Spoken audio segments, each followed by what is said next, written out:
पृथ्वी पर जो भी प्राणी जन्म लेता है उसकी मृत्यु निश्चित है। यही प्रकृति का नियम है। उन्हें किसी न किसी बहाने अपना शरीर त्याग कर यमलोक जाना पड़ता है।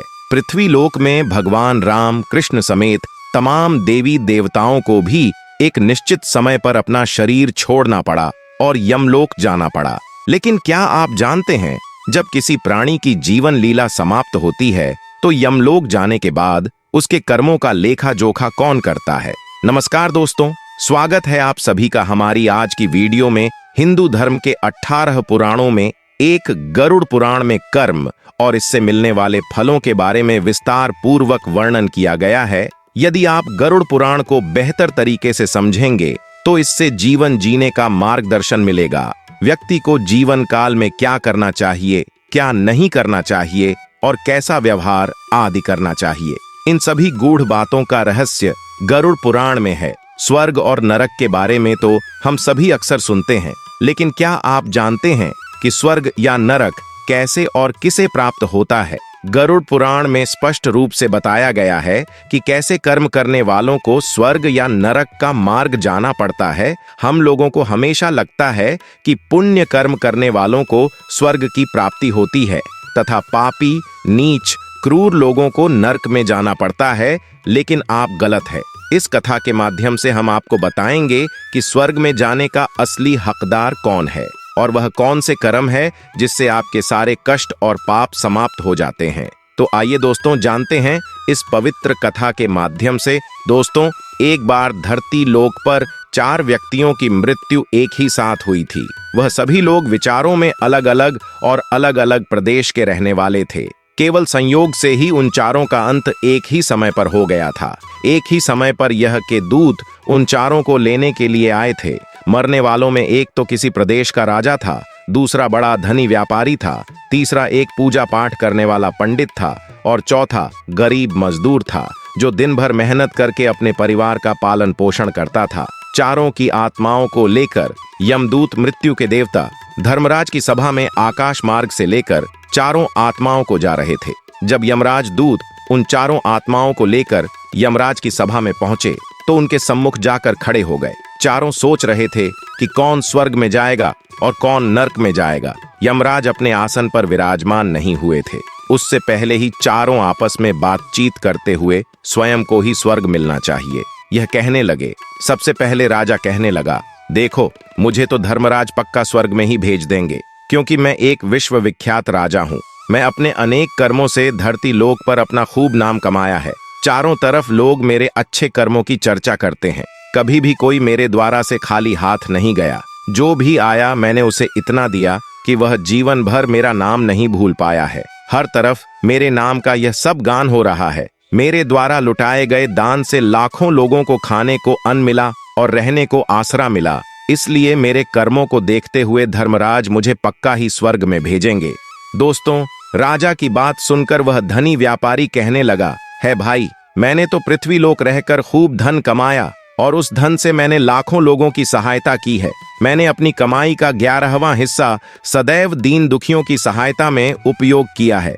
मेरे शुभ कर्मों को देखते हुए धर्मराज मुझे ही स्वर्ग में भेजेंगे और यह बात मैं पहले से ही जानता हूँ। व्यापारी की बात सुनते ही पंडित जी कहने लगे, अरे भाई, क्यों फिजूल की बातें कर रहे हो? स्वर्ग में जाना कोई आसान काम नहीं है। स्वर्ग में जाने के लिए दान के साथ साथ पूजा पाठ करना पड़ता है। इसलिए स्वर्ग में प्रस्थान तो मैं ही करूंगा, क्योंकि मैंने भगवान की खूब पूजा पाठ की है। पूरा जीवन मेरा पूजा में बीता है। मेरे शुभ कर्मों के कारण मेरे लिए ही धर्मराज स्वर्ग का दरवाजा खोलेंगे। यह बात मैं अच्छी तरह से जानता हूँ।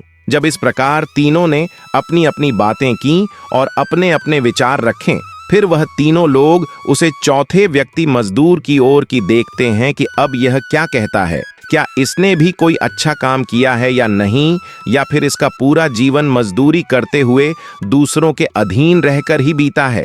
मजदूर उन सब की बातों को चुपचाप नीचे नजरें झुकाए खड़ा सुनता रहा और वे तीनों बड़े गर्व से अपनी प्रशंसा में थे। तभी धर्मराज अपने साथी चित्रगुप्त के साथ दरबार में हाजिर होते हैं। चित्रगुप्त के हाथों में एक मोटी सी किताब थी जिसमें समस्त प्राणियों के कर्मों का लेखा जोखा लिखा था। धर्मराज अपने आसन पर विराजमान होते हैं। उसके बाद चित्रगुप्त ने राजा को अपने पास बुलाया और उसे पूछने लगे कि तुम बताओ, तुम तो धरती पर बड़े ही विख्यात राजा थे। तुमने अपने जीवन में कौन कौन से शुभ कर्म किए हैं तथा कितने लोगों को दुख दिया है, कितने लोगों का भला किया है। मैं अपनी पुस्तक में देखकर यह फैसला करूंगा कि आप स्वर्ग में जाने के अधिकारी हैं या नहीं। तब बड़े गर्व के साथ राजा अपने कर्मों को बताता है। हे भगवान, मैं एक बहुत बड़े राज्य का स्वामी था। मेरा राज्य बड़ा ही समृद्ध और खुशहाल था। मेरे राज्य में गरीब लोग बहुत ही कम थे। सब मेरी छत्र छाया में बड़े आनंद के साथ जीवन यापन कर रहे थे।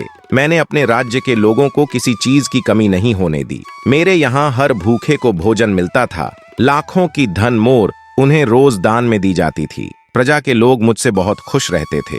दिन रात यही मेरे जीवन के अच्छे कर्म हैं। राजा की बात सुनकर चित्रगुप्त ने अपनी पुस्तक उठाई और उसमें देखने लगे। पुस्तक में देखकर उन्होंने राजा को बताया कि तुम जो कह रहे हो वह सर्वथा सत्य है। तुमने अपनी प्रजा को बहुत सुख दिया है, साथ साथ तुमने बहुत बड़ा अपराध भी किया है।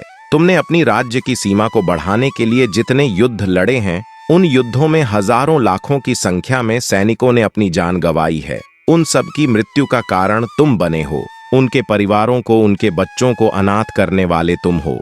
उनकी स्त्रियों को विधवा बनाने वाले भी तुम हो। उनकी माँ की गोद भी सुनी करने वाले तुम हो। तुमने अपने ही सैनिकों के हजारों परिवारों को हमेशा दुख दिया है। युद्ध लड़कर राज्य बढ़ाने से अच्छा था कि तुम अपने पड़ोसी देशों से मित्रता करके उनके साथ व्यापार बढ़ाते। आपका राज्य तब भी समृद्ध और संपन्न रहता। तुमने अपनी प्रजा को और न ही सैनिकों को सुखी बनाया है, इसलिए तुम स्वर्ग के अधिकारी नहीं हो। यह बात सुनकर राजा चुपचाप पीछे हो गया। उसके बाद चित्रगुप्त ने व्यापारी से पूछा, आपने धरती पर कौन कौन से अच्छे कर्म किए हैं? तब व्यापारी कहता है, हे भगवान, मैंने धरती पर जितना धन कमाया उसका 11वां भाग अच्छे कामों में लगाया।